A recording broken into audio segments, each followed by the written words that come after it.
Welcome to Real Talk, Real Women. My name is Miriam Khalladi, and today we have IFBB Pro Chikondi Mseka from Washington, D.C. on the show. Welcome, Chikondi. How are you? I am fine, thank you. So thank you so much for having me. Thank you so much for your time. You, come, you came back home in '98 after grad school on a mission to reclaim your athletic physique from your high school track days. Tell us about that. Well, that was really very interesting because I was in the midst of looking for, a job, and I thought, I've always been so active. Maybe, that'll help kind of inspire me, that motivate me to go back. So I actually started with a kickboxing class that I absolutely loved. And then I found a job, and I said, okay, I have enough money for a monthly membership.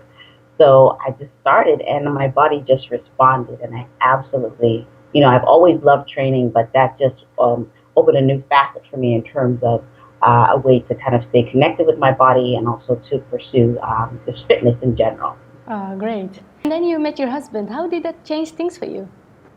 We used to play soccer semi-professionally in Europe. He actually used to live in your town, and so he's always been training, always in the gym.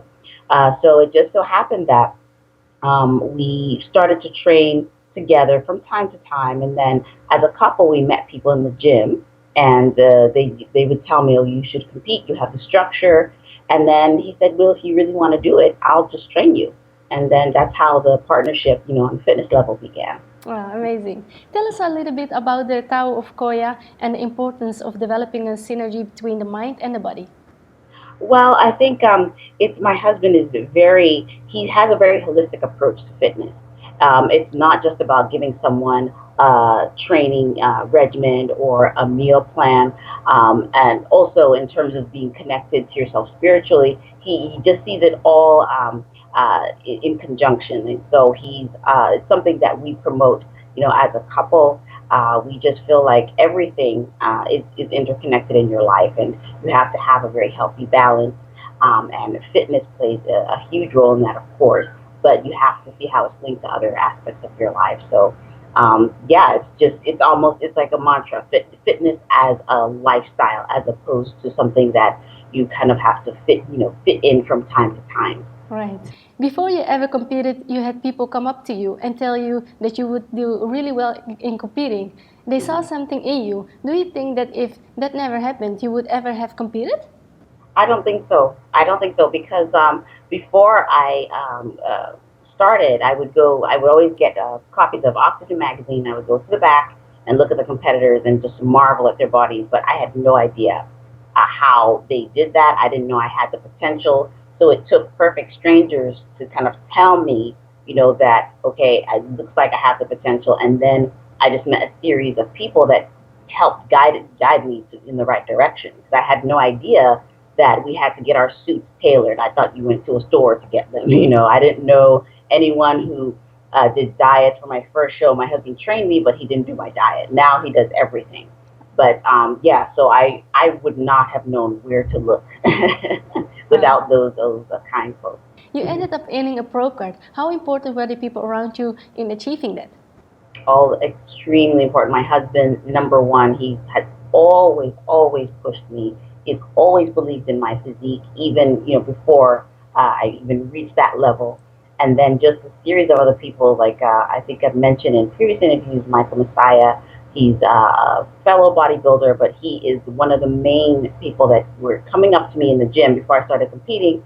And he said, you really should do a show. Then it progressed to please do a show. Then he just ripped out a schedule of local shows and said, please pick a show. I know you'll like it. So he played, and he's still a very, very close friend, one of my biggest fans. So people around me played a huge role. And of course, my friends always like, wow, you're great, you're so dedicated, keep going, keep going, because the process is frustrating. It's always frustrating. Even now, I was frustrated this morning, but you have to kind of find inspiration in different places like here. That you asking me to do this interview was very inspiring. I said, well, I've obviously accomplished something, so that's some encouragement to keep going. And you're doing a great job. Oh, thank you so much. I believe there is a greatness inside every being, but many of us don't recognize it. How do you get your clients to believe in themselves and recognize their greatness? I think it's I work with my husband. My husband more so works with the clients, and I kind of chime in from time to time. I think it's just like you have to keep talking to them. It's not like you can just give them a one word of encouragement or maybe one conversation to encourage them. You have to just keep providing, like nourishing their spirit in terms of what it takes to keep going, because there will always be hiccups, always, always, especially with the female body. It throws all kinds of curveballs your way, and you just, as competitors, even though we are more dedicated than the average individual, you still think, okay, oh, what am I doing? Wait a minute, maybe I should rethink things. And you need people like myself and my husband to kind of keep you focused and keep you going. Great. You've done so many great things over the years. What is the one accomplishment you're most proud of? Wow, I think getting my pro card is I'm most proud of that. Of course, I'm proud of all my accomplishments at the amateur level, and even after my pro card, getting my pro card, some of my placements I'm very proud of. But the pro card kind of symbolizes a goal I set for myself that society did not set for me. I set it. I said, I want to do this. I followed really good advice, sometimes bad advice, but good advice all the same.